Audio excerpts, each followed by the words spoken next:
ఈరోజు మంత్రివర్గ సమావేశం అవుతుంది. అసెంబ్లీ సమావేశాలు ఎప్పటి నుంచి ఉంటాయో సాయంత్రం వరకు మీకు చెప్తాము. అసెంబ్లీ సమావేశాలలో వైట్ పేపర్ ప్రాజెక్టుల మీద రిలీజ్ చేస్తాం. ప్రాజెక్టుల హ్యాండ్ ఓవర్ మీద చర్చ పెడతాం. 48 గంటలు నువ్వు కోరుకుంటే ఇంకెక్కువ కావాలన్నా తలుపులు మూద్దాం, భోజనాలు అక్కడనే పెడతాం, బట్టలు తెచ్చుకో, మేము వస్తాం. మామ అల్లుడు మీరు ఇద్దరు రాండి, లేకపోతే ఎంబడి కొడుకుని తెచ్చుకోరు, అవతల మీ బిడ్డ ఉంటే ఆమెను కూడా ఉమ్మడి సమావేశాలు పెడతాం. ఒకవేళ చర్చ చేద్దామంటే శాసన మండలి శాసనసభ ఉమ్మడి సమావేశాలు ప్రత్యేకంగా ప్రాజెక్టుల మీద జలాల మీద చర్చ పెడతాము. మాకెవ్వరు లేరు, నేను మా ఉత్తమ్ కుమార్ రెడ్డి గారు ఇద్దరమే మాట్లాడతాం. సంబంధిత శాఖ మంత్రిగా వారు మాట్లాడతారు, ముఖ్యమంత్రిగా నేను మాట్లాడతా.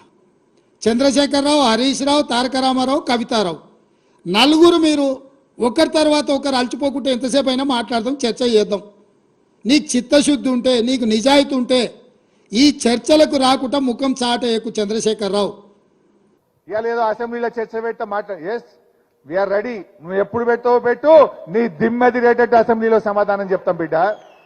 గతంలో మా కేసీఆర్ గారు ఇదే అసెంబ్లీలో పవర్ పాయింట్ ప్రజెంటేషన్ పెడితే మేం ప్రిపేర్ కాలేదని ముఖం చాటేసి పారిపోయింది నీ కాంగ్రెస్ పార్టీ.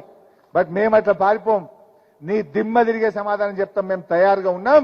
నువ్వు చేసిన తప్పును తెలంగాణ ప్రజలకు అర్థమయ్యేటట్టు అసెంబ్లీ సాక్షిగా నీ సంగతి ఏందో బయట పెట్టామని చెప్పి మనం చేస్తా ఉన్నాం.